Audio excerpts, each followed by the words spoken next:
Agenda is open forum public input. Carol, if you want to approach the podium, I'm going to read a brief statement here before we start. The ISD 318 School Board shall provide a specific period of time where persons may address the school board on any topic, subject to the limitations of Policy 206. All individual comments shall be less than 5 minutes. Any group of 5 or more persons must appoint one person to present the group's views to the board. Depending on the number of persons present, the school board chair reserves the right to set further time limits to allow participation with the allocated time. The board shall not allow negative comments in public session about individual employees or students. Specific factual information or recitation of existing policy may be furnished in response to inquiries, but the board shall not deliberate or decide regarding any issue that is not included on the agenda posted with the notice of the meeting. If there are more requests than time available, priority will be given to persons that reside within Grand Rapids Big Fork School District. And we have until about 6:30, and we'll allocate 5 minutes to each person who comes up. And I'll give you about a 30-second notice to close up. Go ahead, Carol. Okay, thank you. Before I get started, those of you in the audience, if you've got signs, there we go. Good evening, Chair Schroeder, board members, and Superintendent Gross. My name is Carol Kopp, President of Local 1314 Grand Rapids Big Fork. The dictionary definition of educator is a person who provides instruction or education, a teacher. However, I would push that definition to mean anyone who works with, educates, cheers on, consoles, or otherwise impacts the daily life of a child. I want to take this time, this public setting, to recognize the amazing people sitting in front of you tonight. Teachers, ESPs, administrative assistants, students, parents, administrators, and community members. These people are making a difference in the Grand Rapids and Bay Fork areas. And our educators continue making a difference in the community beyond the walls of our schools. They are coaches, club directors, youth group leaders, parents, council members, and we are also proud yet again to have the mayor, Tasha Conley, as a 318 educator. Unfortunately, she's not here tonight because she's getting sworn in. Mr. Chair, we have an amazing school district. ISD 318 has world-class teachers, students, and programs. What it doesn't have is funding. While I was sad when the referendum failed in November, I understand why 75% of this school district's residents voted no. Itasca County is taxing people out of town, and this referendum was one thing the taxpayers could refute. As a taxpayer and parent of a 318 graduate, it hurts me to see our programs in peril. On November 9th, we began the work of now what? We knew that we would not have the funding from the referendum, which would mean more cuts. Now is not the time to point fingers or reminisce about how we got here. The fact is that we are here now. Our students still deserve a world-class education, one without bandages and duct tape holding our system together. They deserve an education where they don't have to sit in study halls for 2 hours each day due to lack of programming. We owe them the education that their brothers and sisters, aunts and uncles, parents and grandparents were privileged to receive in ISD 318.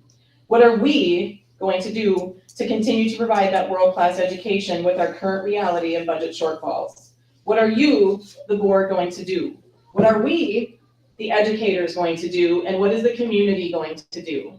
I joked somewhat serious earlier today when I told WDIO that we needed a rich benefactor to embrace our district to save us. Wouldn't that be great? The goal of Education Minnesota Local 1314 is to keep our students and their needs foremost in mind as budgetary decisions are made. Our goal is to keep the jobs that most directly affect students as intact as possible. Our motto is educate, not educut, as you've seen here tonight. We cannot cut our way to a world-class education in ISD 318.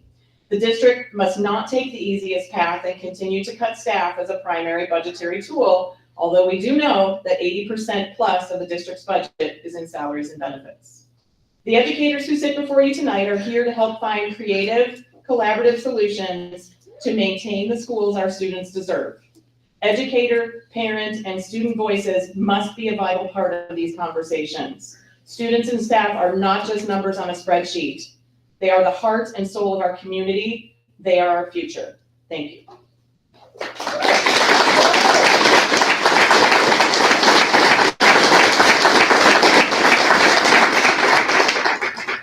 Thank you, Carol.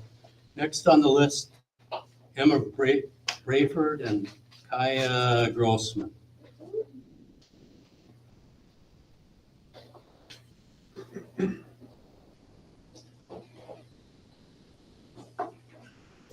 Hello, my name is Kaya Grossman. I'm a current senior at the Grand Rapids High School.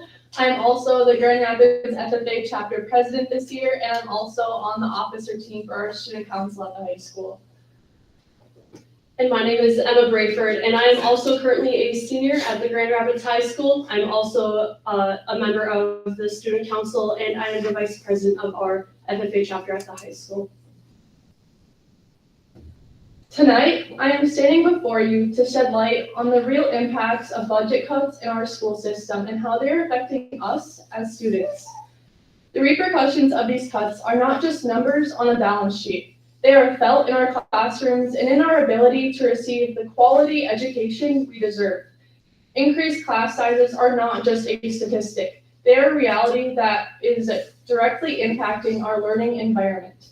Teachers are faced with the daunting tasks of managing larger groups of students, making it challenging for them to provide timely feedback and individualized attention that we all need to thrive. This not only affects our academic growth, but also our overall well-being. As a student, I have seen firsthand how these budget cuts have strained our classrooms and hindered our educational experience. We are more than just a head count.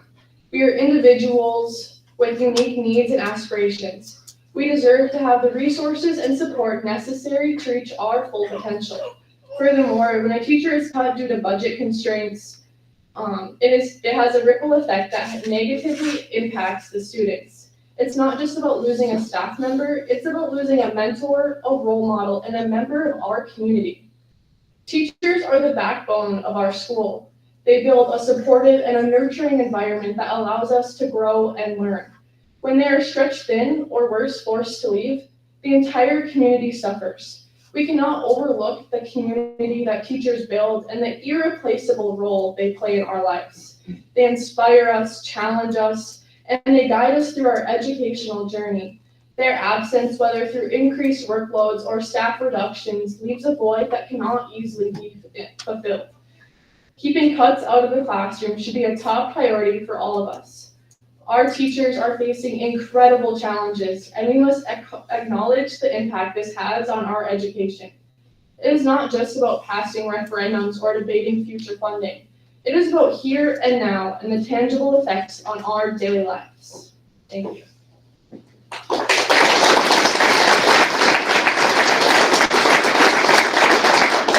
Cutting teachers cuts opportunities. Less teachers available means that there's less availability in classrooms for students to take certain classes.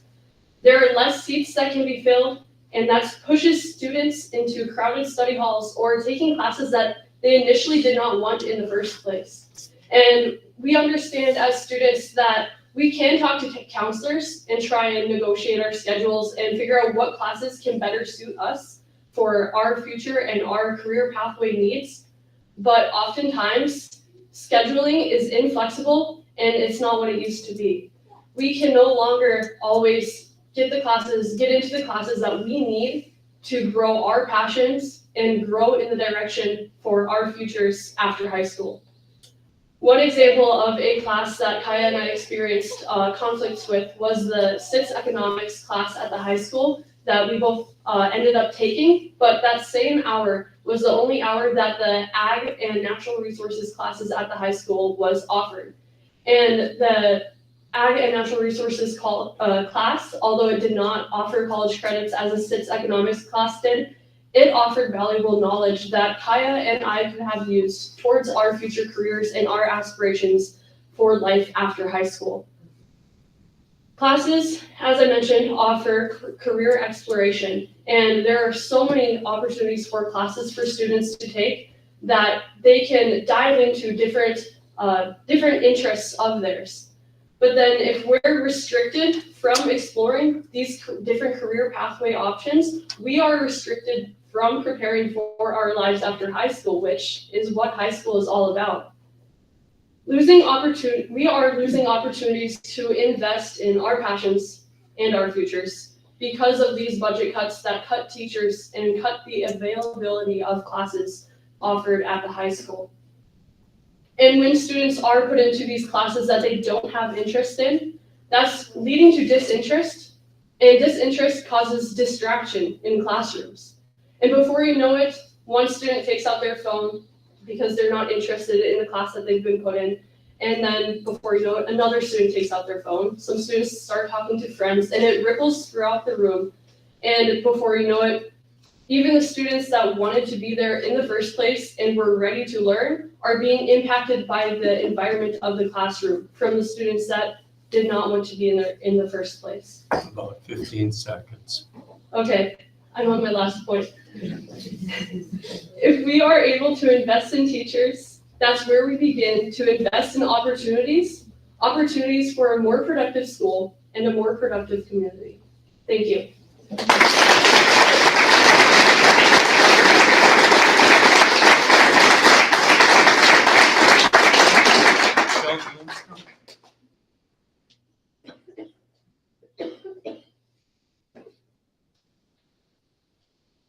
Good evening. My name is Shelley Lindstrom. I have been a science teacher in District 318 for nearly 3 decades. I am currently the healthcare career pathway teacher at Grand Rapids High School. 30 years ago, our high school didn't offer any healthcare elective courses. In fact, it was Mark Schroeder, who was my science department chair at the time, who sat down with me and guided this still wet behind the ears teacher to create the first anatomy physiology course in our district. And I'm so proud of where we are today. We currently offer 9 elective courses that directly apply to the healthcare field. But tonight I'm stepping completely out of my comfort zone because I'm very concerned about how upcoming budget cuts will affect elective course options for our students. Clearly my experience with electives comes from a science perspective because that is in fact my wheelhouse, but my thoughts tonight apply equally to all electives. Sadly, some view elective courses as less important than cores, maybe frill or fluff or filler courses. But let me emphatically say they are not frill, they are not fluff, nor are they filler. They are valuable. Number 1, electives provide an avenue to discover new talents and interests. They allow for career exploration so that students have a broader view of what careers even exist outside in the workforce. Just a few weeks ago, one of my seniors explained that up until taking a healthcare elective as a junior, she had no idea how much she would love that field of study. She has since taken at least 1 elective each semester and is pursuing a career in the field. I have the same conversation on a regular basis. Lindstrom, I didn't even know. Lindstrom, I had no idea. That is one of the vital functions of electives, guiding our young people as they make career choices, whether that is welding, business, art, or manufacturing. Number 2, electives are highly engaging and work to sustain motivation. Electives provide students with an opportunity to immerse themselves in something they are passionate about. When we're passionate, we become engaged and we become motivated. Electives meet that need. I teach 3 different healthcare electives each day. I see many students twice a day and some I see 3 times a day. I see them more than their parents. Why? Because finding that something, that thing that you're passionate about drives you to want to learn more. Number 3, electives in a career pathway provide skills and knowledge outside of the core area. They allow students to see a real connection between education and career. As a pathway teacher, I know we equip our students with the skills and knowledge they need to move forward. We are connected to business and industry to make the transition as easy as possible for them. We bring the workforce into our classrooms through guest speakers. We strive to connect them to internships and job shadowing experiences that allow them to see their potential career firsthand before they commit to any post-secondary education. In the last 2 years, budget cuts have taken their toll across the district. My department specifically has been reduced from 8 to 6 teachers. How is that possible? The number of students in the district has not changed significantly, but we all know the answers. More students in a class. I could talk for an hour about the negative consequences of placing 35 to 40 students in any classroom, but that's not my focus tonight. The second method is to cut elective options and more elective teachers moving back into core subjects. Nearly 80 students registered for Meeting-1 first semester. But due to budget constraints, only one section was offered. 40 students were given the opportunity to investigate their interests, pursue their passions, build on their skills, and develop confidence that will carry with them beyond graduation. But 40 students were not. My scenario is not unique. It played out across all electives. And that hurts this educator's heart. I feel obligated to speak out on behalf of all the students yet to come through District 318. They deserve class sizes that give their teachers the ability to create and nurture relationships that strengthen learning. But they also deserve elective opportunities that foster their personal interests and prepare them for their next step. Our elective options are one of the characteristics that have made District 318 shine. I will end with a statement from the Grand Rapids High School junior Will Scoudis. With my mom having a master's degree in nursing and my dad being a physician, our move to Grand Rapids 13 years ago was all about the quality of schools and education. Cutting these classes would not just impact students, but go against what drew families like mine to this amazing community. Let's keep these opportunities alive. Thank you.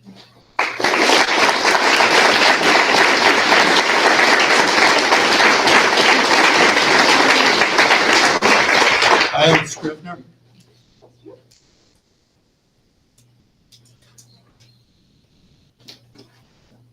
Thank you for having me. Good evening, school board representatives. My name is Kayla Scribner. I'm a VHS alumni and the parent of a first grader in Big Fork. First, I want to thank you for your service. The school is the heart of the community and shapes the entire trajectory of a young person's life. It is one of the most critical services our society provides, as you all know. I'm speaking you today to first thank you and our superintendent for the support of the new Big Fork Advisory Committee. We have a very unique school district model with the way that 318's district boundaries are and where the school locations are. It presents unique challenges with how resources are distributed. This is especially concerning in times of budget cuts when significant inequities already exist within the school district. I want to share some examples today of the inequities that are present right now. The course offerings and educational opportunities are very different for students depending on which building they are in our district. The last round of budget cuts, Big Fork lost their foreign language art teacher FTE and the band choir teacher FTE was reduced. We now have no performing arts in the Big Fork school. We have no band, we have no choir, we have no speech, and we have no theater. Please take a moment to consider how important those are to students in this community, and maybe how it was important to you as you were growing up. A student in the public school system should have access to these opportunities for a well-rounded education and to have the option to pursue the arts if that is their talent and passion. I've talked to many students who have said that band or choir or theater saved their lives when they were a young person. There are many students out there who need access to the arts to be able to thrive. Foreign language is another example. Studies that impact college readiness and college applications and foster an appreciation for other cultures and places. Over half of the Spanish 1 class in Big Fork dropped out after they were forced into telelearning after their first semester. The online environment is not working. There are no honors classes, no FFA, no international baccalaureate, very few electives, and we're looking towards adding additional study halls because there are no classes for the students in Big Fork. Our teachers and staff work so hard to try to make up the gap for our students, but the system that has been built in our district is not fair to either the students or the teachers. We need the teachers that we have, and we need the ones back that we lost. Big Fork is not that rural or remote. We're just 40 miles from Grand Rapids. We have a large healthcare facility and a fine arts center. But the students in Big Fork have a drastically different educational opportunity than students in other small towns in northern Minnesota. Looking through course catalogs and offerings from places like Little Fork Big Falls, Cook and Tower, or Cherry, Reamer, Hill City, Big Fork school opportunities are far less. Living in a rural area should not mean such a significantly lesser educational experience, especially within the same district. Other districts serving rural communities have created fair educational opportunities for all students in their district. ISD 318 needs to figure out how to do the same. This is a case of the haves and the have-nots, and some of the students in Big Fork are barely hanging on. It is going to impact them for the rest of their lives. I think the advisory committee is a great first step in better understanding the school district and the Big Fork School and collaborating on how to improve education for students in the northern part of the district. Thank you for your time.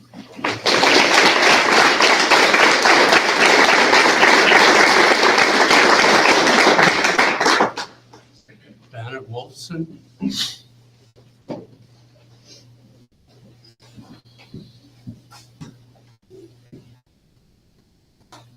Hello, board members, ISD 318 teachers, and members of this community. I'm the wife of an ISD 318 teacher, a science teacher in Big Fork. I have a third grader and a first grader in the Big Fork school. Everyone who's talked so far has spoken as a parent or an educator, someone not wanting to lose anything in the school, and I am one of those people as well. But I'm here to talk to you as a physician because that's my job.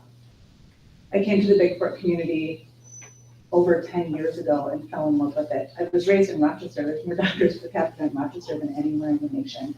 But I didn't want to stay there because I wanted to come somewhere where I was going to be needed. And when people decide where they want to go after residency, they think about location, location, location. Then they think about what kind of education are my kids going to get? What kind of hospital am I going to be able to work in? Who are going to be my colleagues and my friends and my neighbors? And Big Fork was everything that I was looking at, except that education piece is slipping because of the things that we are not providing because of budget cuts and because of continuing taking and taking and taking. I want everyone to think about how the school and the hospital in any community are so entwined. The pandemic highlighted that for us in Big Fork because when COVID started going through the schools, our nurses, our PTs, our lab staff, our radiology staff, our physicians got sick, and then we couldn't provide healthcare in our communities.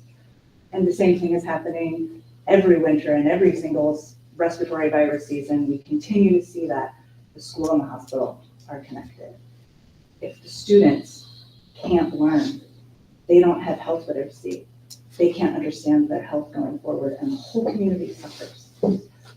They can't understand their healthcare needs. And then pretty soon, if there's not a school to attract people, we're not going to have a radiology staff to take the x-rays when your kid breaks an ankle at soccer practice.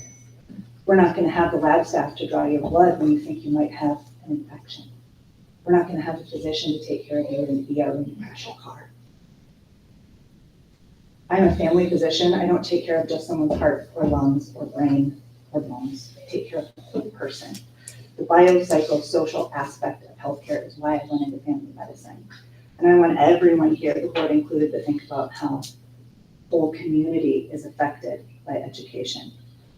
The healthcare we can provide, the healthcare we can receive is so tied to the education we can provide in that community. I think it's very important to consider that as we're thinking about what we're cutting, because we're not just cutting teachers, we're not just cutting funding, we're cutting off the opportunities of our children to be healthy members of society. Thank you.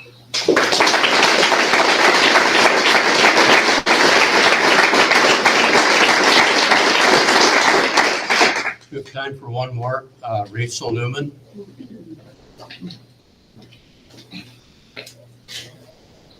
Hi, everybody. I'm Rachel Newman. I've taught in the district for about 8 years. This is my 8th year. I'm going to quickly rattle off the things I've taught. Elementary, middle, and high school Spanish, 4th grade reading, computer skills, greenhouse and landscaping, 6th grade math, 6th grade Minnesota history, 7th grade U.S. history, and 9th grade government. Thank you. The Swiss Army teachers, they say. And I'm a professional. I am so passionate about my job, and I work hard to continue improving constantly. Education and being an educator, it's really rich. It's rewarding, it's fun, it's fast-paced. For example, what other profession would ask you in one day to finalize reports on a 5-month project, collect your data, communicate with parents, prepare for 5-hour-long meetings the next day with over 100 collaborators, update your meeting space, organize the seating, and prepare to form healthy relationships with humans who you're going to meet with for the next 4 months. That's what we did today. It was workshop day. So that was one day in my life. And family and friends and medical professionals tell me I need to de-stress. So, this brings me to school ISD 318. I married a man from this area. I love him. He's very well educated. A parent on Thursday who I met, she said she moved here for the schools, and also how much students like being in my class. That's the best thing to hear ever for a teacher. So thank you to her. The year I started, I heard about financial challenges in the district, just kind of some rumblings, but I was excited to be in the area. I didn't really think about it. It was discontent over how much to raise a levy. I looked back at the Mesabi Tribune to see what was going on. And the article mainly spoke about how to choose which projects to fund. I've seen changes to the district over the years: Skyward, Zello, EduClimber, PaperCut, Navigate 360, Alice, all these different software things that we keep adding. Projects, organizational programs, and infrastructure. And you know what high school students want when they ask them what they want to make their education better? I agree, electives, but smaller class sizes, more field trip opportunities. Students want those things. A couple years ago, our students peacefully protested teacher cuts. I was one of them. I was given an unrequested leave of absence as a tenured teacher. They care about us. We care so much about them. We're the ones who greet them with endless love and kindness and smiles at our door. We're the ones who call parents when they miss a final and find out they had influenza A. We're the ones who have impromptu meetings with case managers who tell us how important and good a first impression is to a student with trust issues. We help them to understand how their choice to do assignments or not will impact them. We connect with counselors, log contacts, read behavior referrals to do our own detective work. I haven't touched on pedagogy, learning target standards, enrichment, remediation, because I'm proficient in that and I don't have to explain all that. If the classes swell, student well-being falls, learning falls, the people that make the decisions today will need to explain why that happened. And the phone banking, the Q&As about the suggestions for how I can help fix the problem as an educator, a professional educator who joined this district as a worker about 8 years ago, and keeping me in the loop on these cuts continuously, it doesn't help my daily ability to serve students. So I hope you do your job. I'm going to do my job tomorrow and every day until May 31st. And this is a long-term problem, throwing technology, throwing things at our students. I think we need to remember that when students leave home for the day, it's the teachers that make a building a school. Thank you. At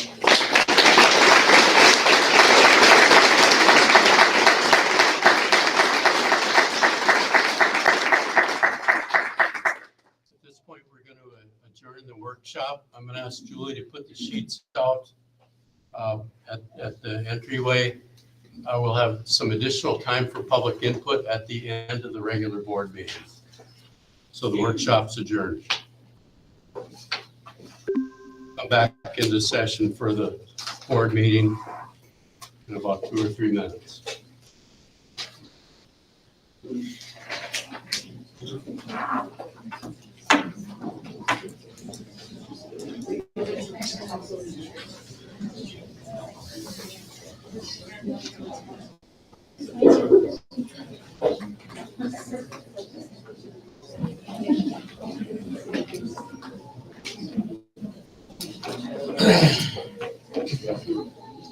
Yeah. I didn't. These are all set.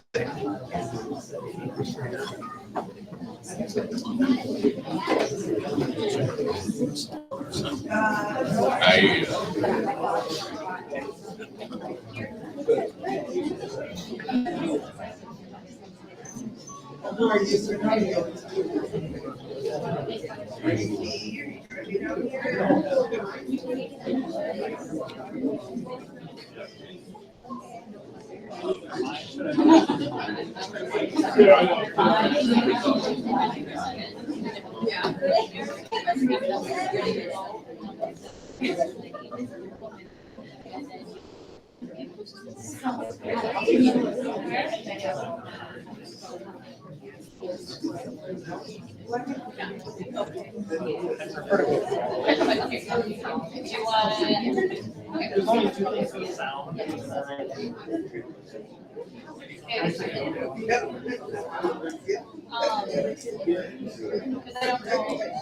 like the very last slide. Sound. I don't know how you do send, like if you send it to me, like the card.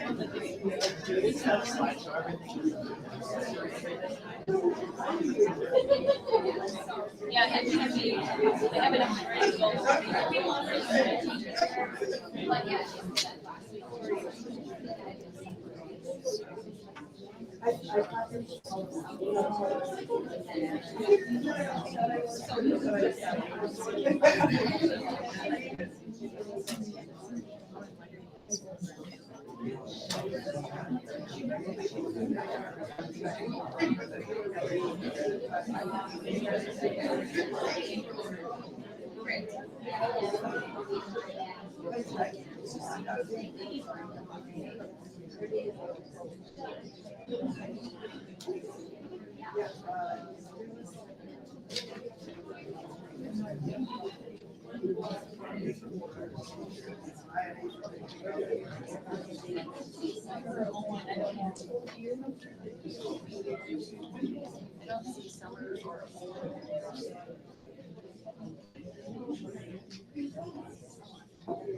Minnesota 5. Not too bad. How about you? Call the meeting to order. Please stand for the pledge. Pledge allegiance to the flag of the United States of America and to the republic for which it stands, one nation, under God, indivisible, with liberty and justice for all.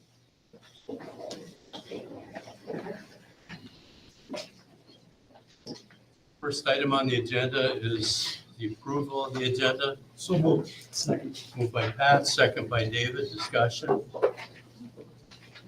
Hearing no discussion, all in favor say aye. Aye. Opposed? The agenda is approved. Next item on the agenda is a principal report from West Elementary. Principal Martinson.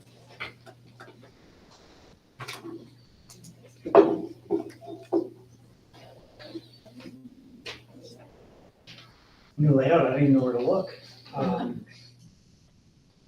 So the school board's probably used to not really knowing what they're gonna get when I come and present. Today, I tried to reflect on the last couple of presentations and information we shared from West. So today will hopefully be things you may have heard about before, but maybe not necessarily in as much detail. So West Elementary School is located directly west of the Grand Itasca Clinic and Hospital, for those of you at home. It is one of our newer sites. We are a K-5 building. Our class size averages, I didn't do any fuzzy math, no rounding up. If it was rounding, if it was past 0.5 math teachers, I rounded up. If it was below, I rounded down. Our kindergarten class sizes are approximately 25 in each classroom. We have 4 sections of each. First, second, third, fourth, and fifth. You'll see the numbers there, with the low size being 24 and the high size being 29. I started in Grand Rapids in, I don't know, probably 2009 at Class Elementary School. I've seen larger class sizes, I've seen smaller class sizes. They're typically, when we saw larger class sizes was when we had a bubble come through. And because of the Rapids setup with elementaries being multiple schools of the same size, it's really difficult to have a bubble come through. So back in the day, we would have the bubble come through an individual school. So I had a bubble go through Cohasset and a bubble go through Murphy. The highest class sizes that I remember were probably at Murphy when we had a bubble go through and they got to 4th grade, and that was back when we didn't have 5th grade. And I think we had 31 or 32.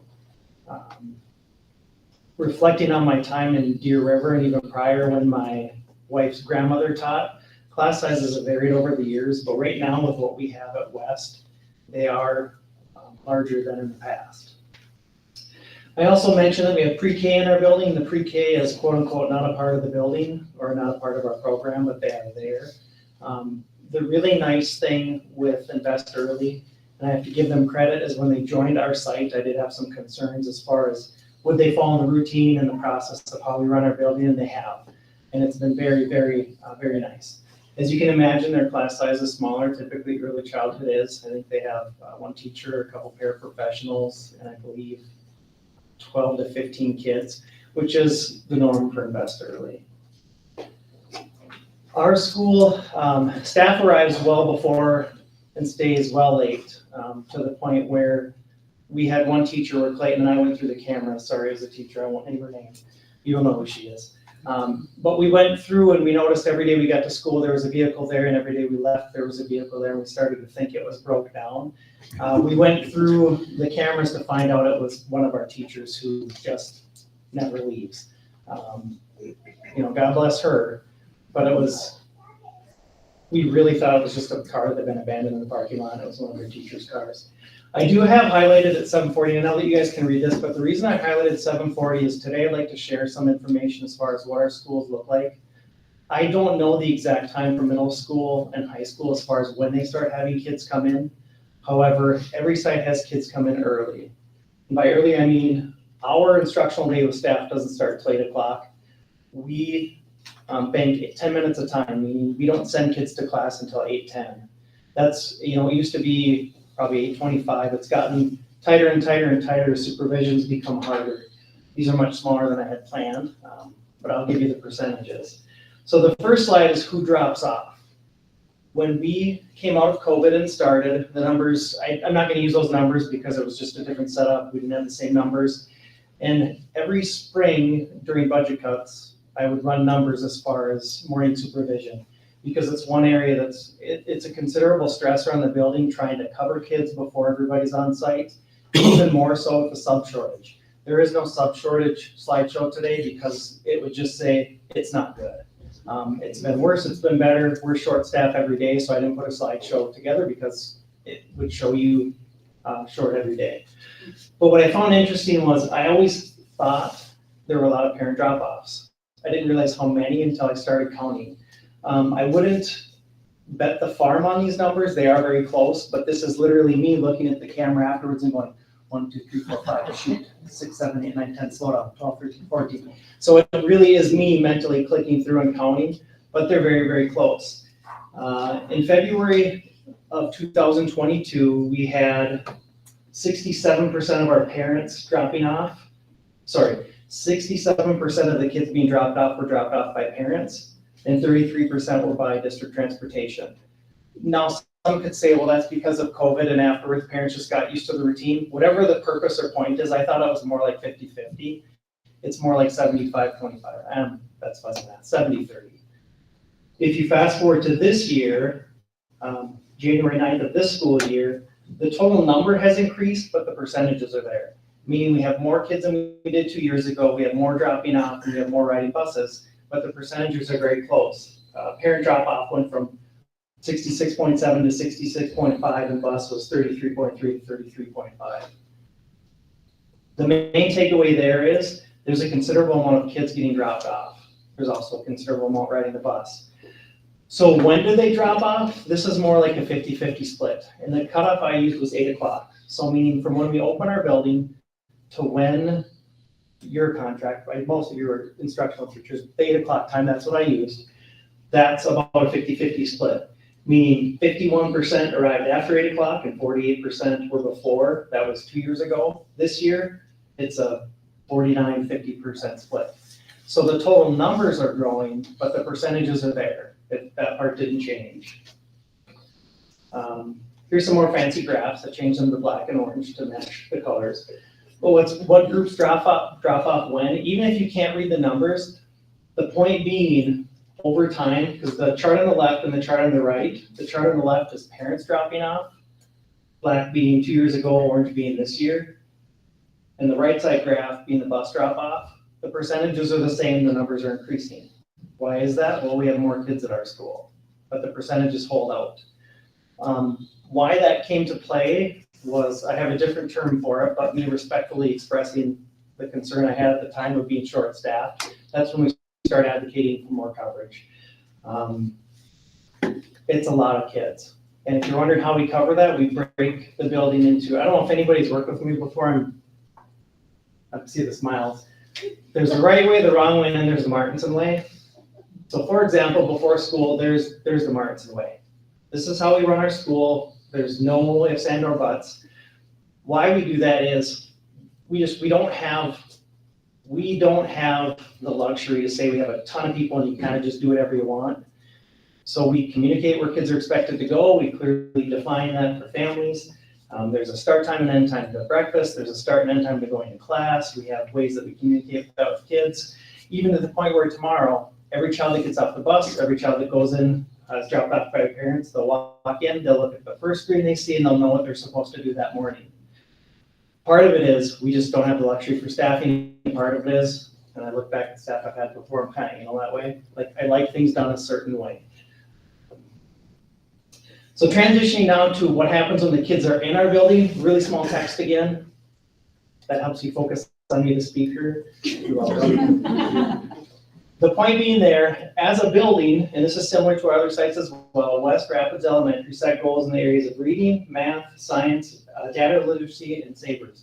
The SABRES part I'll get to in a second. But math and reading, we're targeting a 6% growth, and we've set targets where we'd like no class to be below. Why 6%? Because we need to start and we need to make the growth, and it needs to be consistent year after year after year. You've heard from people that were up here prior to when I came. It's not easy, but we still have to keep pushing forward with what we need to do for our kids.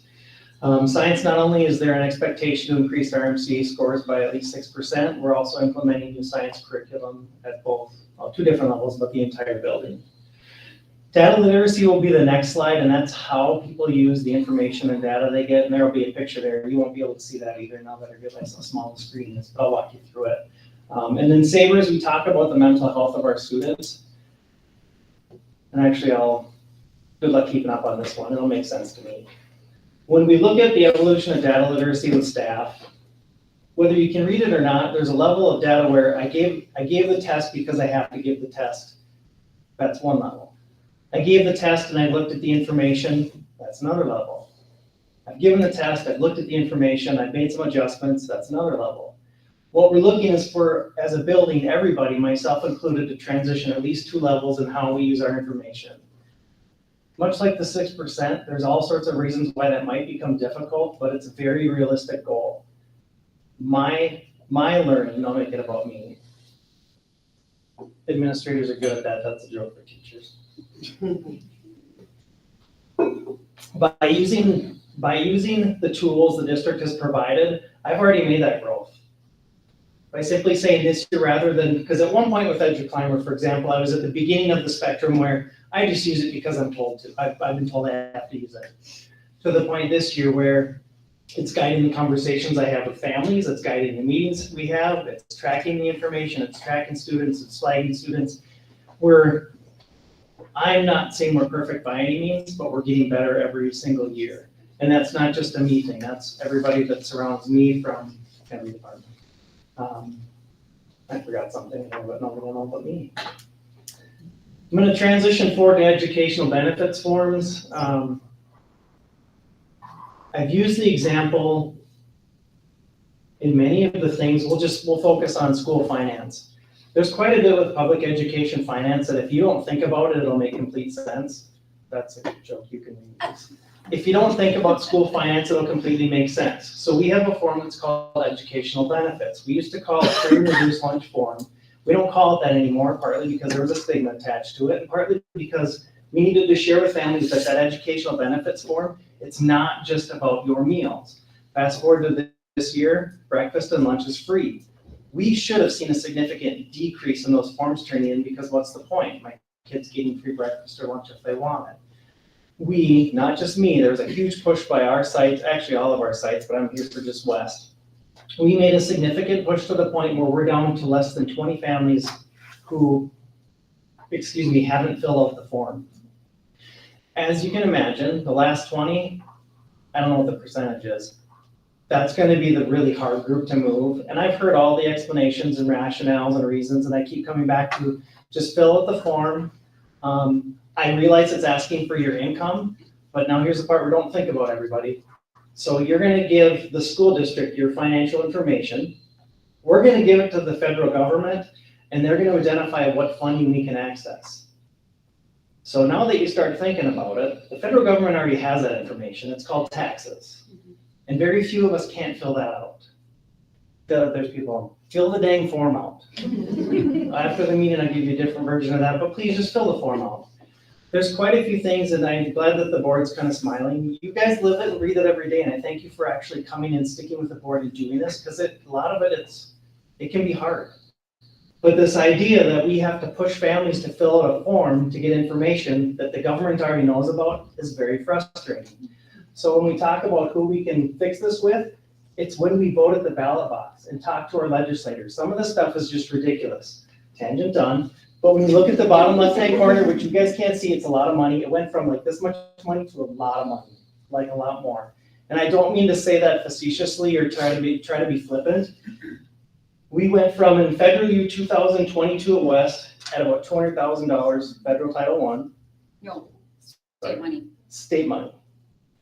That's why this one threw me off, because I keep telling families we've raised about $130,000 more than expected for federal Title I. State. State money. Okay, I get confused too. Good news is we get the forms turned in, we see an increase in funding. This funding specifically targets academic interventionists.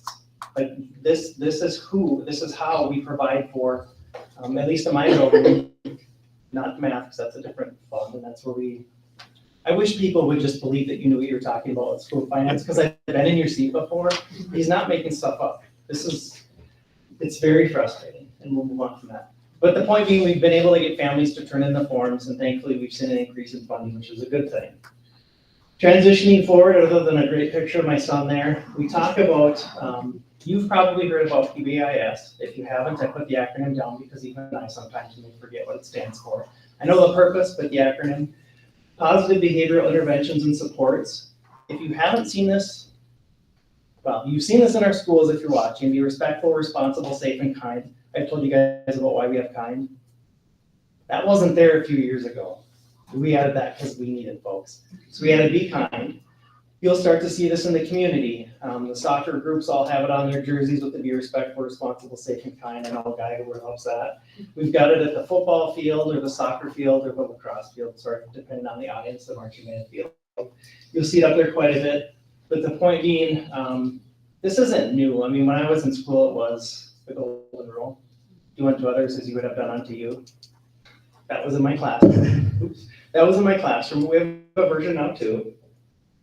Our school, we've also broken down to different houses where kids, you can squint, you won't be able to see it.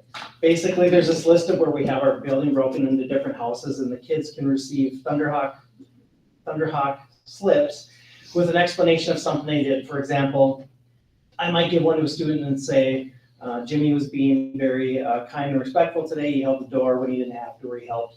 Basically catching people, kids and staff to be good. We have a friendly competition, which I looked this morning in my house is second to last. So not last, but frankly, if you're not first, you're last.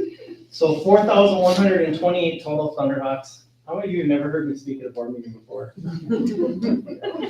I enjoy watching them try to keep up through the corners.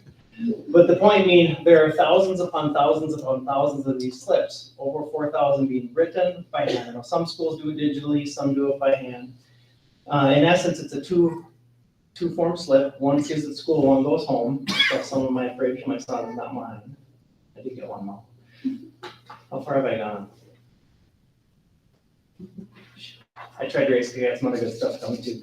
This is a slide where I pause to thank everybody under the sun that helps us. I'm not going to start naming because I'll forget, and then that's all I'll hear about afterwards and people replay it. You forgot so-and-so. But I'm going to add something that you maybe didn't know. At West, we've had, prior to my time, even when it was Southwest, the Roots come and teach second graders chess. Thank you to them. We have a parent that comes in every week to do Lost and Found because there's that much Lost and Found and people just won't write their names on their stuff. And then our PTC is finding art this year, which we truly appreciate again as well. Another item, thank you again when we went through that planning for the new sites and we talked about having pantries in the school.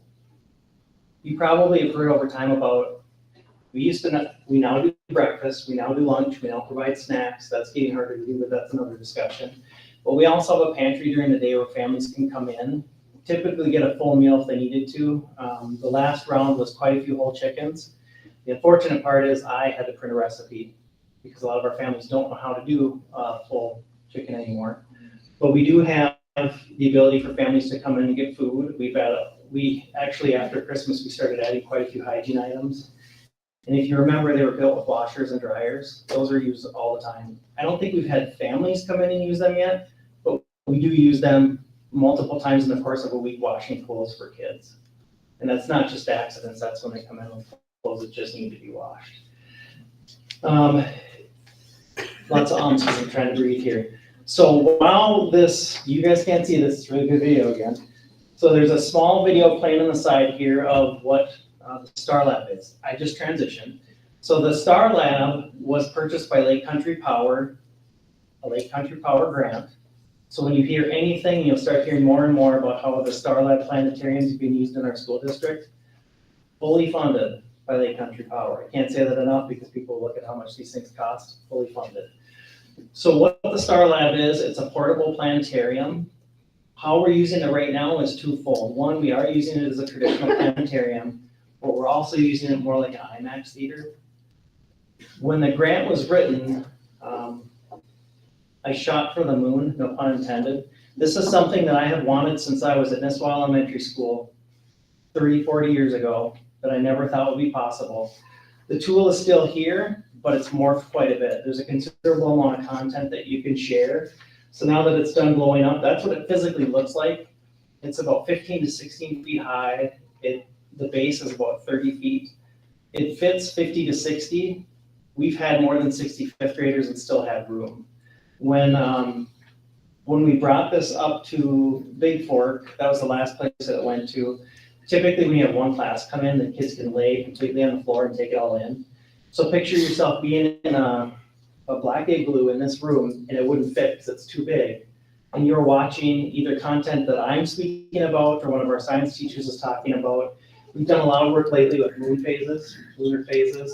I learned a lot while I was teaching it. The difference being, rather than me showing you like a picture of a moon and saying this is what a quarter half, this is what a waxing gibbous moon is, you're actually seeing the moon from space and starting to understand where the sun is in relation and how this all impacts everything. We've done quite a bit so far. It's been in Cohasset. I see. It's been in Cohasset, Big Fork, and West. You'll start to see more over time. The goal this year was just to get it out and get it used. The long-term goal really is to build a presence of staff where the tool can go to the site, and the site with that staff member there can work it. Just to put in perspective, if we had the Bell Museum come up, it would cost at least $700. That's not counting lodging and travel. So every time we do this, it saves money. It costs $300 to $500 to have a class go to the Felici in Hibbing. Nothing against it, great experience. The difference now is by having it here, not only can we offer more, we actually have the staff capacity that we build in.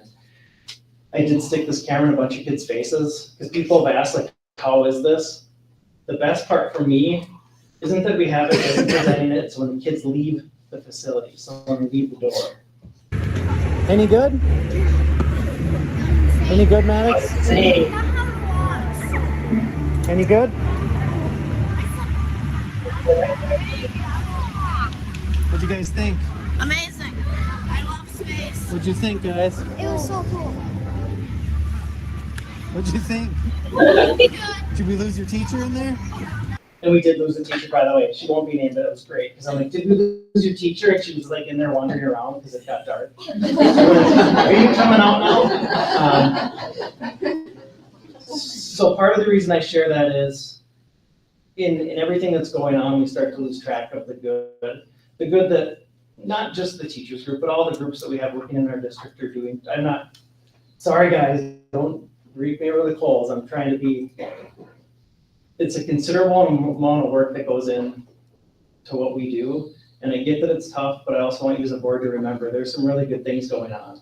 Had that grant not been approved, and I'm sure even you thought it was probably a long shot, when they asked, like, would you take partial funding? I said, well, I'd rather have full, but I'll take anything.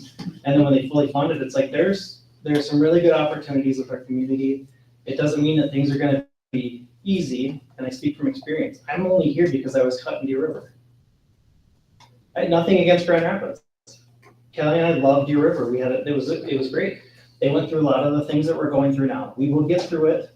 It wasn't fun. I remember having a small new family and trying to deal with everything that I see coming to. Like, it's not easy, but good things can come from it. And Oh man, keep your chins up. As a parent of the district too, thank you guys for coming out and actually being on the school board, because just like I said earlier, we need to talk to our politicians. It's getting harder and harder to get good people to help with anything, so. You can ask questions if you'd like, but I probably took too much of your time.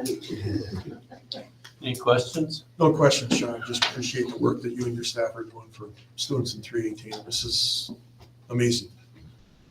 What are you planning for next time? Next time? Yeah. Next time? Yeah. Actually, the long-term goal of this is to be more ISD-wide.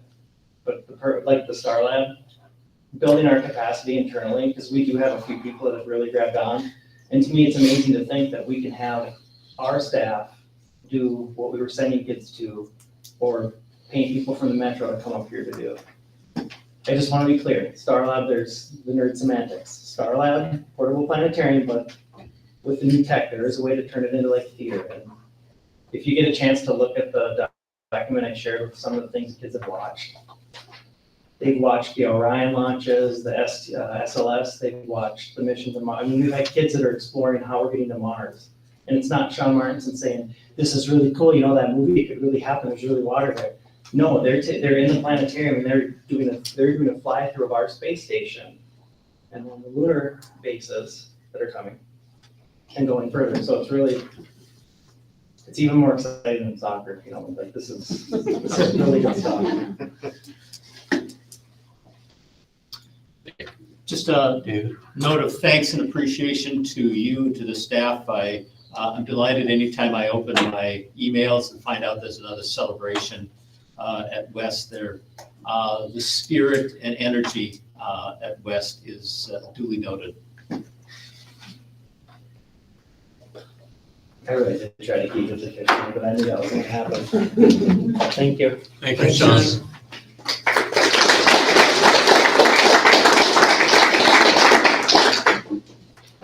Next item on the agenda is to approve the minutes of the 1/8/2024 organizational meeting.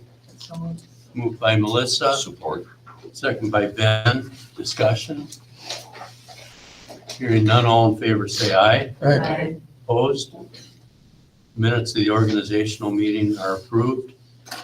Next item on the agenda is to approve a resolution to accept donations and gifts for October, November, and December. David, would you read the? Yes, this is the resolution accepting donations. Whereas Minnesota statutes 123B.02 subdivision 6 provides that, quote, the board may receive for the benefit of the district requests, donations, or gifts for any proper purpose and apply the same to the purpose designated. In that behalf, the board may act as trustee of any trust created for the benefit of the district or for the benefit of pupils thereof, including trusts created to provide pupils of the district with advanced education after completion of high school in the advancement of education, end quote. And whereas Minnesota statutes 465.03 provides, quote, any city, county, school district, or town may accept a grant or device of real or personal property and maintain such property for the benefit of its citizens in accordance with the terms prescribed by the donor. Nothing herein shall authorize such acceptance or use for religious or sectarian purposes. Every such acceptance shall be by resolution of the governing body adopted by a 2/3 majority of its members, expressing such terms in full, end quote. Therefore, be it resolved that the School Board of Independent School District 318 gratefully accepts the following donations as shown in the attachments provided to the board. For October 2023, $54,984. November of 2023, $167,475.17. And December of 2023, $11,647.68. Looking for a motion to approve the resolution. So moved by Pat. I'll second. Second by Mindy. Discussion. Mr. Chair, again, I just want to thank our community partners and private individuals, businesses on the donations. It really makes a difference for our school and our staff. So thank you to them for that. Any further discussion? Hearing none, all in favor say aye. Aye. Opposed? Resolution is passed. Next item on the agenda is to approve the consent agenda. Casey. Good evening, board.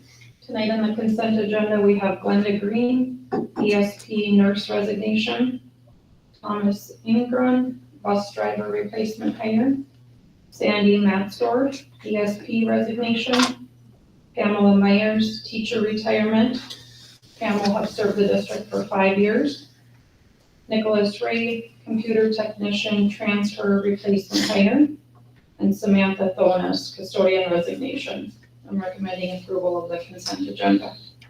Reminder, there's no discussion on the consent agenda. Looking for a motion to approve. So moved. Moved by Ben. Second, David. Second by David. All in favor, say aye. Aye. Opposed? Consent agenda is approved. Next item on the agenda is to approve the ESP unit earned sick and safe time MOU. Casey? Thank you.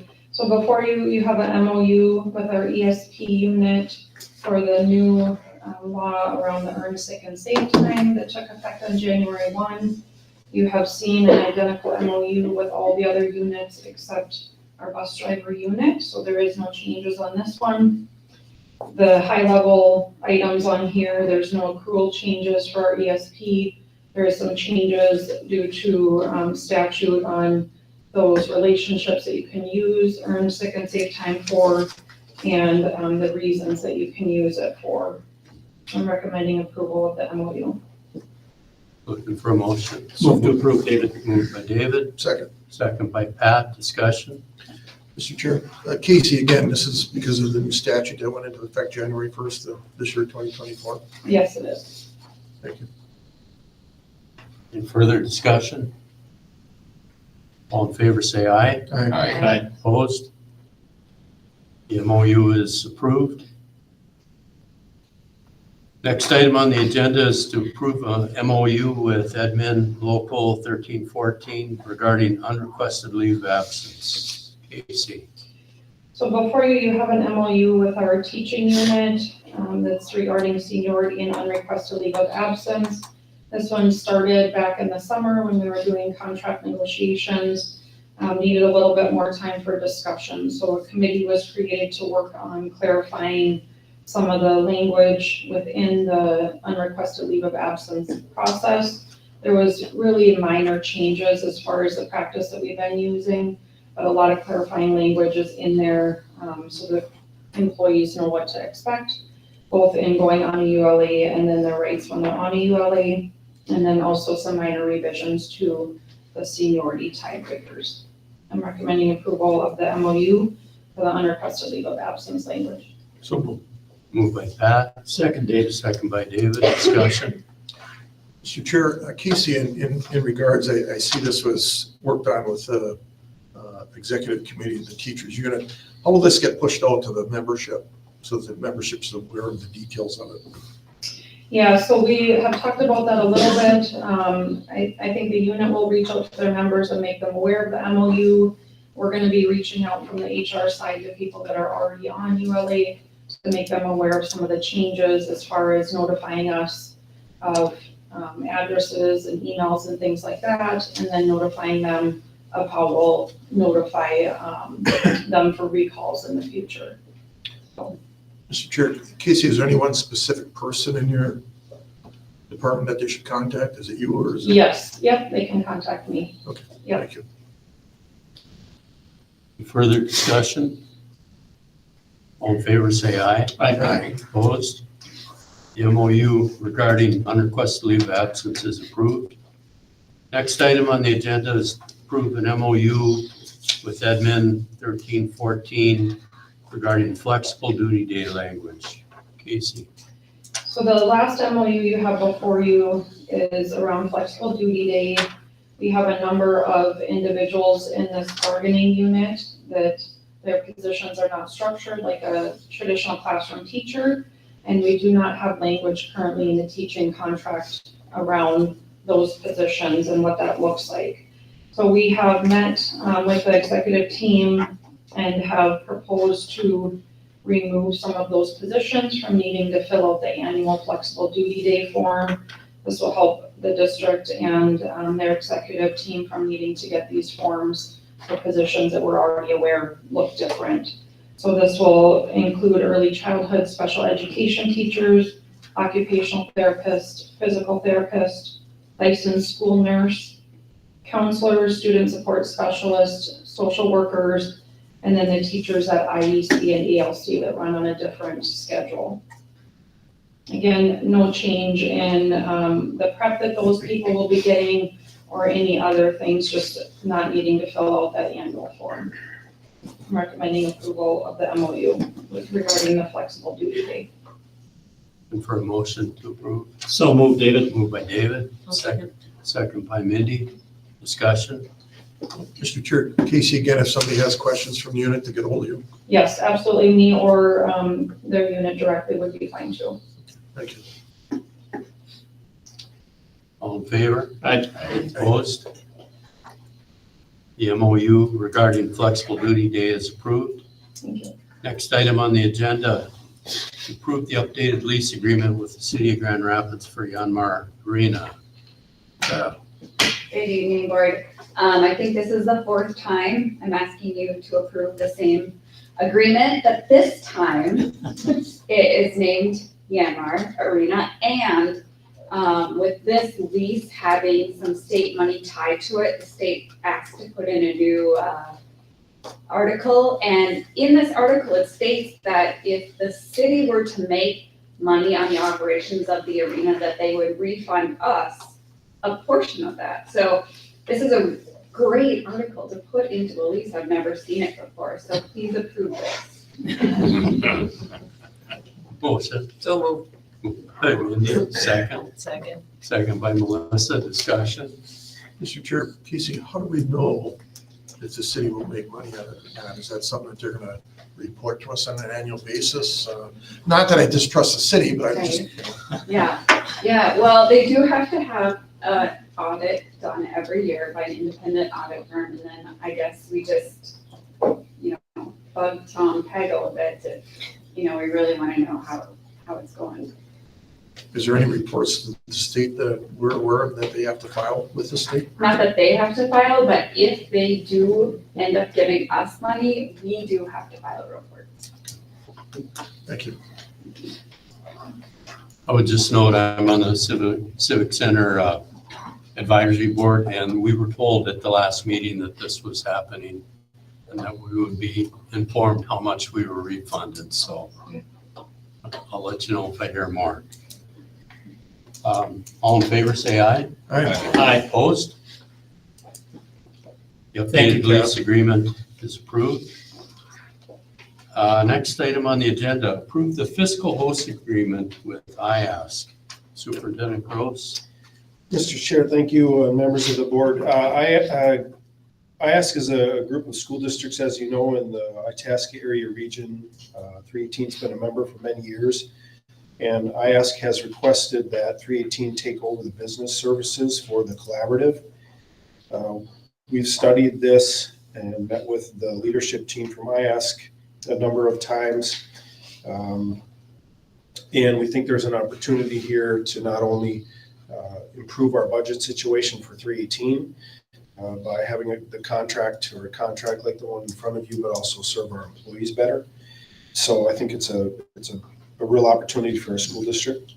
We have the same opportunity coming. The timing is a little bit different, but with Nashwauk-Keewatin, they are in need. They've reached out to us too. And so at the next board meeting, you'll have a contract similar to the one in front of you now to take over business operations for Nashwauk-Keewatin or to support them with that. That's going to require some staffing changes internally, some restructuring, but also some adding of capacity, and that's what letter I is about.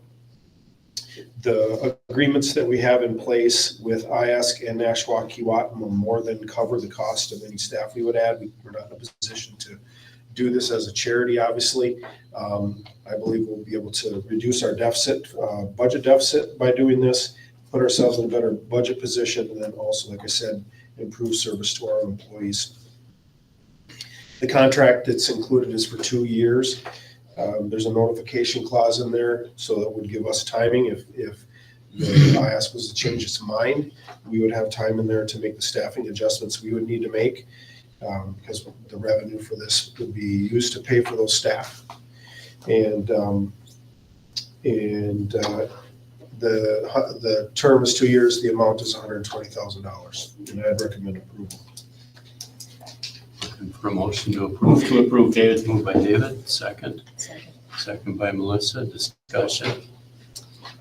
I would just say that this is, I sit on the IASC board representing 318. This is a conversation that has been had, and we didn't really have a large oversight board until just the last couple of years. And so a lot of past practices just asking for engagement from other institutions. Deer River held it for a really long time. And so just moving some of those services out, the question was asked, could you take HR in one place and business in another? And a lot of discussion around that. And it was really no, that those two services really need to be together. And so it's a great opportunity for IASC, but it's also a good opportunity for 318. And Matt, I particularly appreciate your note that this is better serves our staff, it better serves the community, and it's fully covered with contracts. So thank you for negotiating that. Any further discussion? All in favor, say aye. Aye. Opposed? Fiscal host agreement is approved. Next item on the agenda is to approve permission to post a controller position and human resource coordinator position. Superintendent Gross and These are the two positions that are connected to the agreements that we'll have in place, one on the business services side of the house, one on the human resources side of the house. Again, these will be fully paid for, and then some by the contracts that will be in place. The term will be 2 years, I mentioned, and so, I think one of the board members mentioned it's almost like grant funding in a sense, that as long as we have these funds coming in, we're going to be able to do this. But if the funds go away, we'll have to eliminate these positions. But we feel that by doing this restructuring, we'll be able to serve our employees better by segregating duties, streamlining our offices, and restructuring. So we'd appreciate approval to post a controller position that'll work in the business side and a human resources person to help on the human resources and benefits and payroll side. looking for a motion. So moved. Moved by Ben, second. Second. Second by Mindy. Further discussion? Hearing none, all in favor say aye. Aye. Opposed? Permission is to post a controller and HR coordinator position is approved. Next item on the agenda is a referendum discussion. Superintendent Gross. Thank you, Mr. Chair. I know it's been coming up. It's come up a lot since November 9th about the, where we're at with attempting another campaign. I wanted to share some information with you tonight about options in 2024. The state is very specific about the options that school districts have as far as running operating referendums. On the slide on the screen, you can see there are 5 dates that school districts can run operating referendums. We're limited to those unless the school district gets permission from MDE, and that generally happens when a district is in statutory operating debt, which we're not. The first 4 dates are on the second Tuesday of the month in those months, and those elections all have to be write-in. And then the 5th date is the general election date, and I think that's actually the 5th, not the 9th, because it's the first Tuesday after the first Monday, so it's actually the 5th.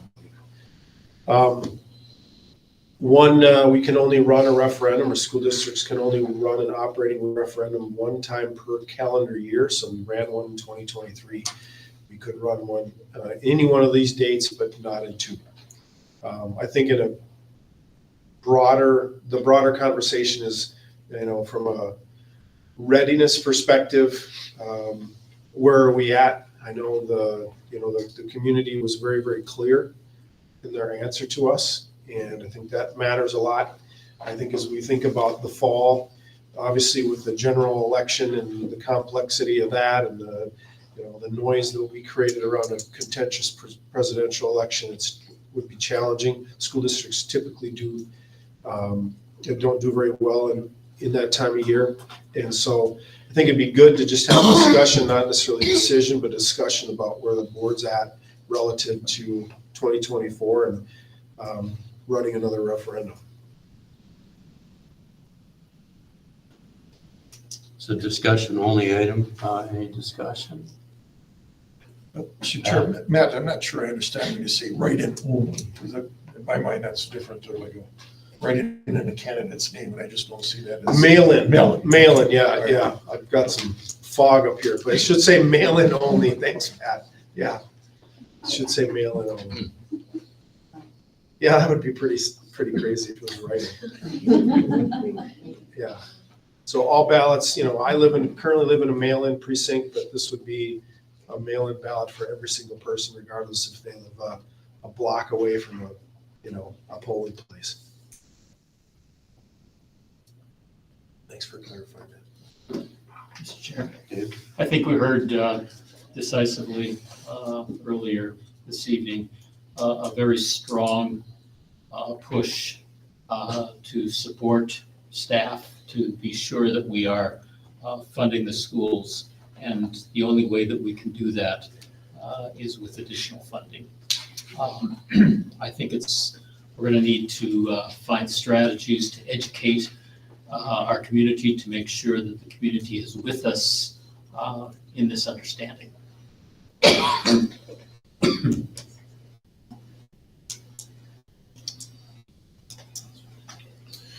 Mr. Chair, I obviously we're in a tough spot. I think we heard it tonight, and we've heard of taxes. I get it. The reality is we can't cut our way out of this, but the reality is that there's going to be some cuts. I think we all know that. To get us where we need to go and where we want to be, the only way is we got to raise revenue. The only way I see raising revenue is either from the state of Minnesota via the state legislature or through operating referendum, which we're trying to do in November. The question that I have for us as a board is, here we are, January's almost done with. If we're looking at a November 9th on a general election piece, do we have enough time to educate our community, take input from our community to understand the really dynamics of this? I bumped into a lot of people with a lot of confusion of not really understanding what they were voting for because of the three questions. I didn't know it was a strategy on our part as a district to do that. And not putting fault any place. I think we need to do a better job in explaining to our community so that you have a better understanding on what it is that they're voting on, whether it's one question or three questions, as we did in the previous election. So again, going back to where I was asking the question is it enough time for us to put a good strategy together and find community members that can actually run with this referendum? I think if you look back in history, I went as far back as to the late 40s. And I think there was 3 or 4 referendums, and they failed miserably, all of them, 3-1, if not worse than that aspect of it. It's a tough piece here in our county to do. So again, I think from our perspective, do we have enough time to find community members that can really lead this? Because I think that's what it's going to take, is the community members to lead this, just as we did with the referendum for the schools. We tried in the district to do it. It failed. Mindy, before she got on the board, and Ken Corbett took the lead on that. They built a community coalition by them, community members.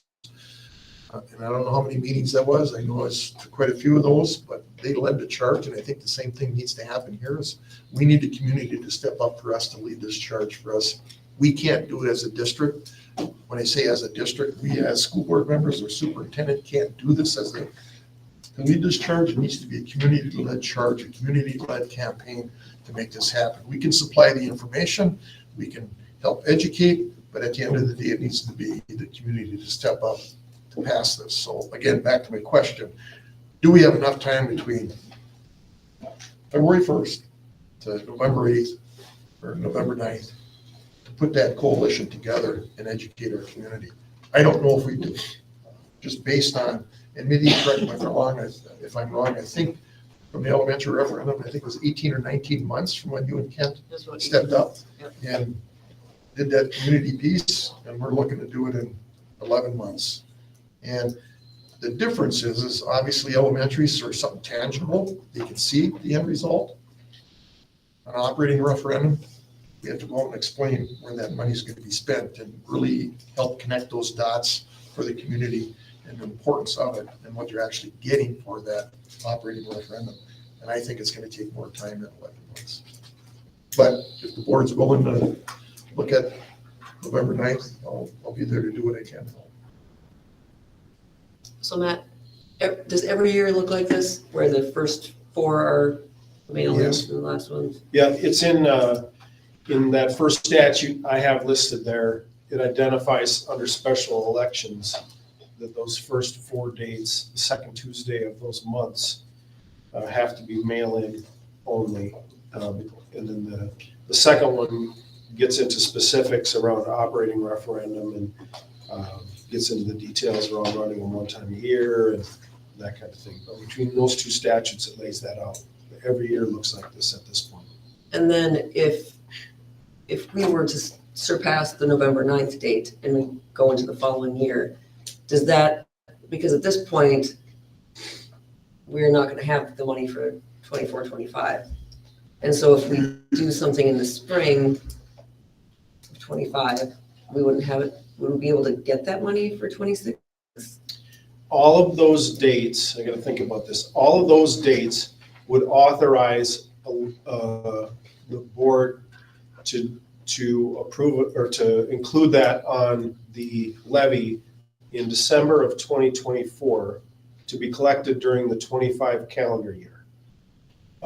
After November, the November 5th date, that's obviously then past the levy certification. When you get to the next year, you're waiting a whole nother calendar year then to get that revenue.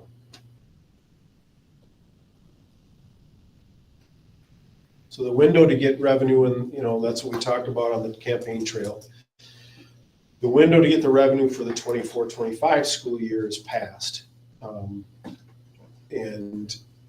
the window to get the revenue for the 25-26 school year is really challenging too at this point. It would have to happen in one of those dates.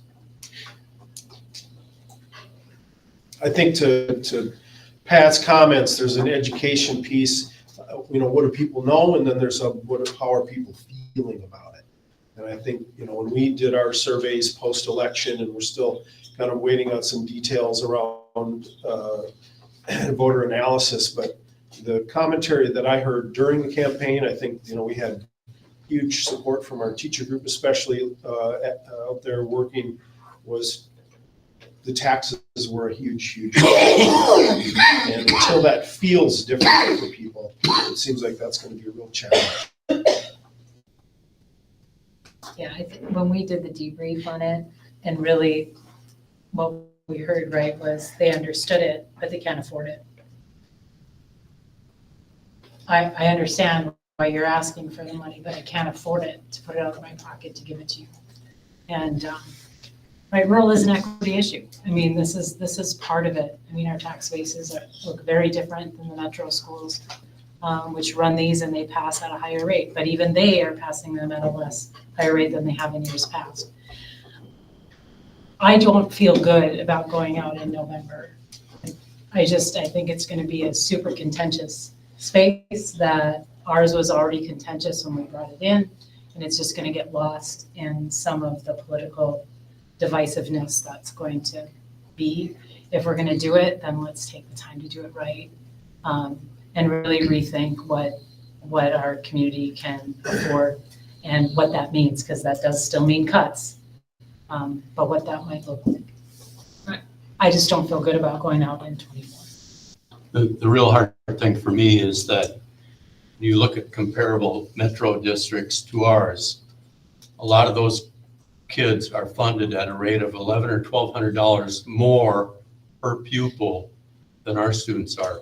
And it's not equitable that outstate Minnesota is funded at a lower level than the metro districts. And until we have an operating levy, that's going to be the situation. I do think Sean mentioned it earlier, like there is a responsibility to talk to legislators about it. I mean, the formula is equal, but it's not equitable. And so, and our kids and our teachers aren't worth less than those that are in the metro areas or micro metro areas for that matter. But those are your local elected officials who have to run them.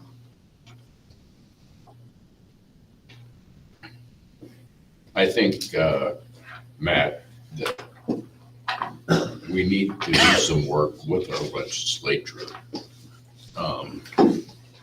in outstate Minnesota to level the playing field. And think that's going to be what we have to do in the short term. Mr. Chair, I just want to point out there was a number of referendums this past November, and correct me if I'm wrong, Matt, I know you did some research on it. I think over 95% of them failed in rural Minnesota. And back to Melissa's point, yes, some failed around the metropolitan, but the majority of those failed in rural Minnesota in relation to metropolitan area. And I think there's some things in the works. MRE talked about some things at our November conference about disparities, inequities between rural and metropolitan areas. So Ben, I think back to your point, it's there. But I think what's important, I think we as board members, we as staff, community members, it wouldn't hurt to reach out to our legislators and share your concern and express your frustration. Melissa and her other job, we had a legislative get together through the chamber. It was expressed there as well on what happened in education this past legislative session, even though it sounded like there was a lot of money, which there was, but it was more dedicated in special interest areas versus the general fund per se. So I think there are some things that we as a community, we as staff, we as board members can do, and that is reaching out to our legislators. The more they hear, again, we might be small geography, well, we're large in geography, but small in numbers, but I think we have a larger voice. If we continue to make those phone calls and send those emails and express our concerns and frustrations to them. And they go into session February 12th.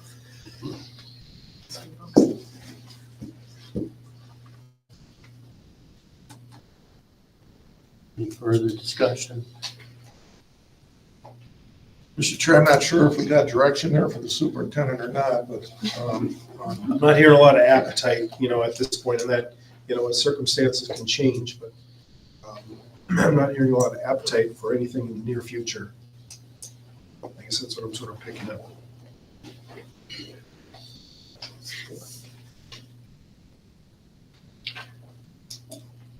We're going to move on to the next agenda item. Accept the first reading of policy 416, drug and alcohol testing. Superintendent Gross. This is a first reading, so no action tonight. There's some language that was added per the recommendation of the School Board Association, specifically around cannabis. This affects and testing, specifically affects our transportation department and what they have to do to bring drivers on board. And so you can review that policy, and it'll come before you at our next meeting for approval. It's been reviewed by our policy review committee. Thank you. The next item on the agenda, accept the second reading and approve policy 506, student discipline. Superintendent Gross. This is, you did get a look at this previously. 506 is our discipline policy, student discipline policy. You can see in the markup what changes were made, and a lot of it had to do with how we're referring to students with disabilities. There were some legislative changes this last spring around exclusionary practices that are included in this policy. And also, one of the other legislative changes or policy changes was that a clarification that dismissal or one-day dismissal qualifies as suspension, and that ends up mattering a great deal, especially for students with disabilities and their rights. And this was reviewed by the Policy Review Committee in December, and I'd recommend approval. Looking for a motion to approve. So Moved by Melissa, second by Ben. Discussion. All in favor, say aye. Aye. Opposed? Student policy 506, student discipline is approved. Next item on the agenda, approve Big Fork School Advisory Committee Charter. Superintendent Gross. Thank you, Mr. Chair. We have a unique district, as one of our speakers talked about today. We have kind of a regional center and a smaller satellite school, important and valuable students there, important and valuable community, active people there that want the best education that we can provide. We've had requests in the past, I think some of you have as well, about having a school board that had a delegate, in a sense, that was from Big Fork, and after investigating that, essentially what that would require is creating precincts in our district. And not only would we have to create precincts, those precincts would have to be divided equally population-wise, relatively equally population-wise, and that precinct or restructuring of precincts would have to be approved by voters in the community. So it's and at the end of it, I don't think that the Big Fork community would ultimately get the voice that it's looking for because of that population requirement.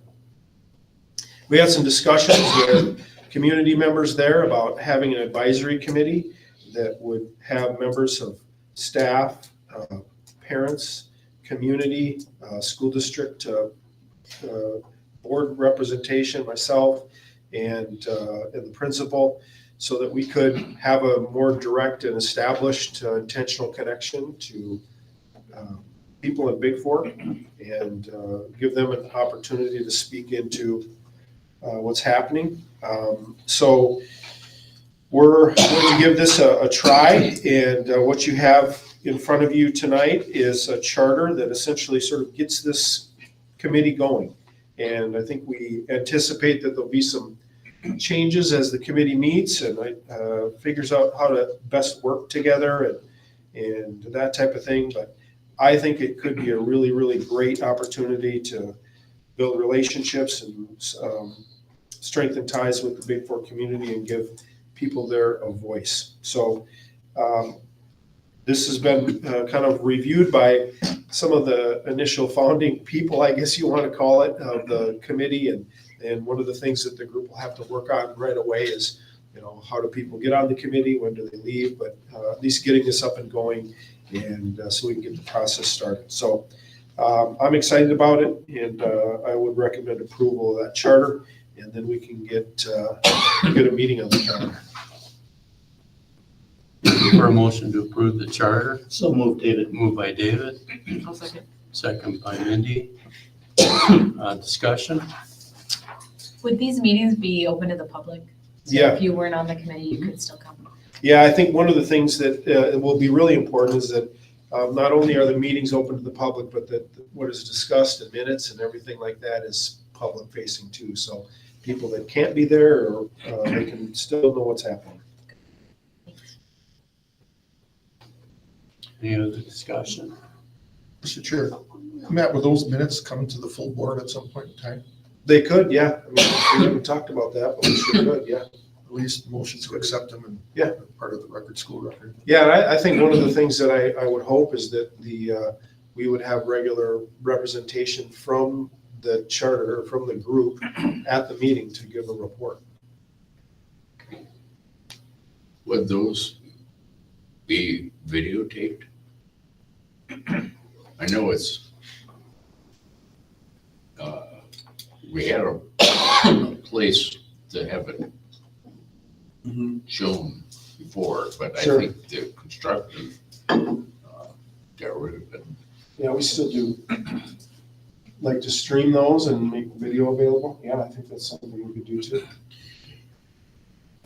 Mr. Chair, Ben, I appreciate your comment on that. It goes back to some proposed legislation that might be happening this year where everything has to be live streamed. So just kind of keep that in mind. Again, this would be an umbrella under existing school districts, so that might have to happen. Sure. So whatever we have up in Big Fork to make that happen.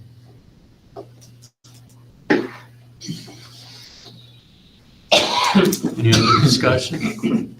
It's great. All in favor of the charter, say aye. Aye. Opposed? Charter is approved. Next item on the agenda is board reports. Anybody want to start? I'll start. All right, go ahead, Ben. We all went to MSBA, and the first speakers was on artificial intelligence, and it sounded more of a hype to it was okay to have that, but I like to see what your thoughts are on that. Should I go next? Yeah. You're up. I loved it. AI isn't going away. It's not going away. Here's a really, really sad statistic. Minnesota ranks dead last out of all the other states in providing computer science in the schools. And those are the #1 jobs today. There is over 107,000 jobs that went unfilled last year in the state of Minnesota, all dedicated to computer science with an average income of $105,000. That's massive. And we have a career pathways track that's just starting to grow in that, but there is so much to do with the state of Minnesota. And so I don't think it was hype. They were certainly younger folks who were generating it, but it was a gentleman who built this computer lab that he shares as a nonprofit who came from poverty. And the only thing he had was a computer that he had to program to make games. Like that was it. And so this is kind of a game changer for a lot of children. And those classes successfully keep kids' attention and they want to know more and dig in and learn. And so I think AI is here. I think it's going to change the jobs we have. It's not going to eliminate them, but it's going to change them. And I think we need to have a better sense of what that means for our kids and for the future. And so I thoroughly enjoyed the AI piece. I guess my thing is, it is good, but there's a negative to it. And today Biden spoke and told everybody not to vote for in Massachusetts. And it was an AI thing, so we have to be careful. Well, I think that's part of it is educating people and to use critical thinking skills, right, on what they're seeing and how to decide whether or not it's a legitimate link or not, because that's been happening a lot. And it happens every day in the law enforcement side of it with a lot of local people who have lost out on money from different things. But I went to a few sessions after that, some legal sessions and other sessions, and well, it's called artificial intelligence. It's really not intelligence. I mean, it's not thinking for itself. It's putting together algorithms. So it's not necessarily putting all of the story together. It's just putting pieces of the puzzle to help solve it. But so it was really interesting because there was a teacher, and I won't out her, who was sure that there was a young man in her class who cheated with AI. And she admitted she spent days trying to prove that this kid did it in AI. And AI will never give you the same thing twice. It never does. So she couldn't prove it. And all I could think of in the back of that room was, you wasted days trying to prove something wrong, rather than trying to take what he had learned and make that bigger, like to flip the script. And I do have a doctorate degree in educational psychology, so learning is part of my work. So I just sat back going, wow, that's a lot of time trying to prove a kid wrong. And she got, I mean, I wasn't it. There was a lot of messages in there, and they're using it in the arts, and they're using it in other things. And it's just a really cool way, I think, to engage kids. So I spent quite a bit of time there. And then the other one I went to, which I think our two student reps aren't here, but I went to Richfield High School, has an advisory committee who helps with some of their policy work to make sure that students and families have a voice in policy work. And it was really interesting. It's taken about 6 years for some of that policy to come to fruition, but having kids start to talk about what these policies mean to them. And one example I will give is families are required to call in via phone to say their child is absent. It seems really simple, and for the majority of people it is. But there are families who do not have the same level of engagement with their students as others. And so these students were getting punished because their family was not making the phone call to call in. And so they created some new systems to help them do that. So it became, and not only that, these students now are not the students who were not being punished by the policy. The kids who are on that were ones who were repeat offenders of these policies. And so they now have a very different voice and perspective, and they're able to pass that on to students. So it's just a really cool way to think about how we pass a lot of things that are impacting people that don't necessarily have a voice. And I think we heard some of that here tonight. So just food for thought. Pat, you're up. Well, Top that. I was impressed with artificial intelligence. The main speaker there, and Melissa's right on the computer science aspect of it, and it was kind of sad to see Minnesota at the bottom of the list of not having what we actually need here. So that kind of spiked my interest in a couple other sessions on the AI piece. And Terry Morrow, our legal person from MSBA, was there. And I think that's when you said to Melissa, talked about the legal side of it and showed us some examples by utilizing the AI software and then also the chat GPT, all new to me aspect of it. But the one I really enjoyed on it is Amy Parker, actually, I think. From Hermantown. Yeah, Proctor School District, but Proctor, you teach in a college setting, teaches in a college setting, and she started out wanting nothing to do with AI, but she was realizing her students were using it. So she jumped into it, and she developed a cohort group within the school, college where she teaches at. And I forget the book name, Matt, I shared that with you. I forget AI for Educators. There we go, yeah. And they did a self-study on it and implemented it within the college system. And now she's utilizing it in her classroom and with her students. So she took the negative that she had and turned it around on the positive side and doing great things with it. So that was very, very impressive with that in itself. So overall, I thought the conference was pretty good. Did a couple sessions on referendums. What are other school districts doing? How do they educate their community? There was a few things I learned there in relation to getting the word out and what people really need to know and understand in regards to referendums for a positive outcome on it. With that, I just want to thank Tom Saxog and the committee, Mindy, for finishing up on the actual donation side of that. It's a great addition to the community. Used a heck of a lot more prior to it being artificial turf. So I want to thank him and you for that, taking that charge in that. But most important, I want to thank the people that are here tonight. And I think we all know we're all in this together, and we're going to get through this one way or another. But it's important to us as a board that we hear your concerns, your comments. I said a few weeks ago at one of the other meetings, this is democracy.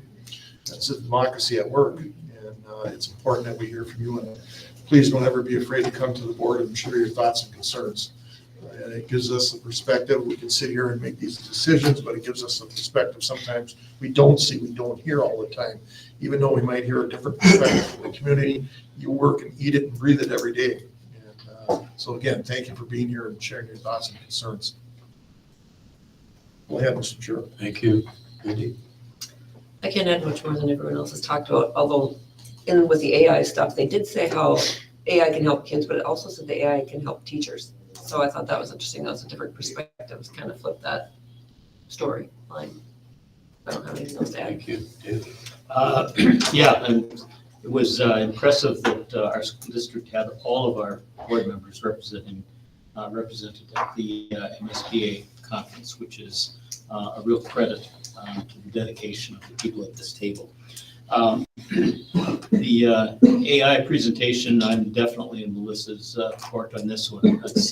I've got 3 sons that are all deeply involved in computer engineering as their career, and they got their start in school, middle school actually.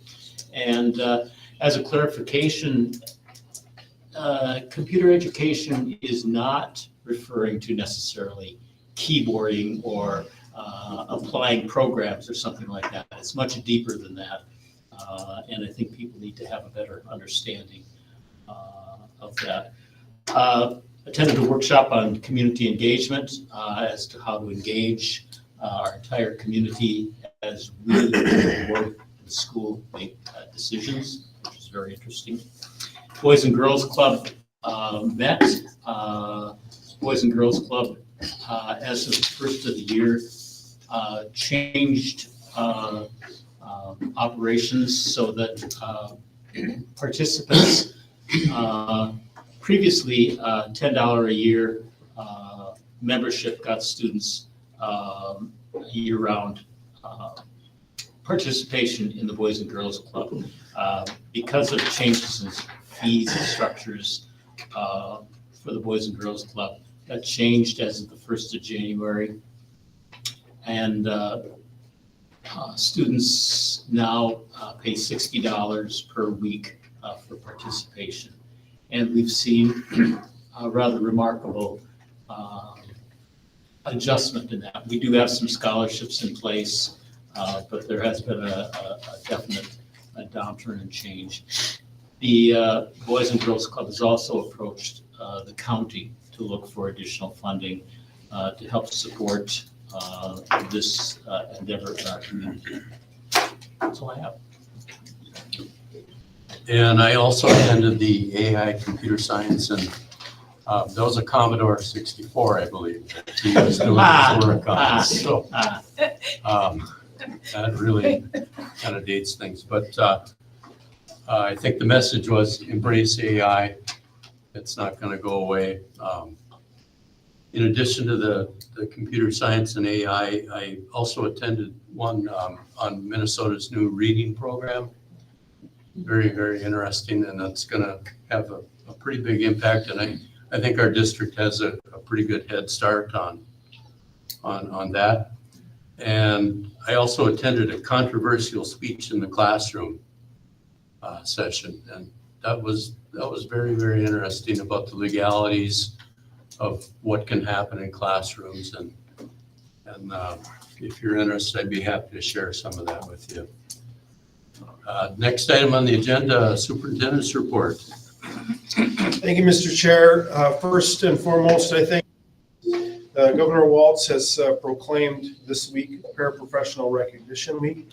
And I think it's important that we take time from the meeting and recognize our ESPs, the work they do with almost, thousands and thousands of kids in our school district every day. They help keep our school district running. It wouldn't work without them. And so I just want to acknowledge them and their hard work and professionalism. I was elected to the RAMS board, the Range Association of Municipalities and Schools. So I'll be attending a meeting on my first meeting coming up on Thursday with the chair of RAMS. And so when we talk about advocacy, it's a great opportunity for our school district to be involved. I had a chance last week to meet with Captain's Council, which is something that Ann Campbell started during her tenure as activities director at Grand Rapids High School. Selfishly, it was a great opportunity to meet with high school students. One that I don't get very often, but it made my day, and just great as a reminder of how many great students we have here in our schools, doing amazing things every day. Attended the school board conference as well. Want to just acknowledge, we attended the school board recognition luncheon, and ISD 318 had three entrants in that luncheon program, and so recognizing the training and investment that our board members make. Mr. Maduri is a state school board, and then training awards for Mark and David this year, but all of our board members have reached the director level, and I think that's just outstanding. So I think that exhausts my list, Mr. Chair. Thank you. A reminder that upcoming school board committee meetings dates are posted on each agenda. School board meeting agendas can be found on the district website and at the designated posting site at the ISD 318 Educational Services Center. Is there any other business to come before the board? None. I still have two names on the public input list. I can't quite read the whole name. Chloe. She is not here. She's not here. I think I saw Katie Chung leave also. Caitlin Olson. She's gone, okay. Hearing no other business, board meeting is adjourned.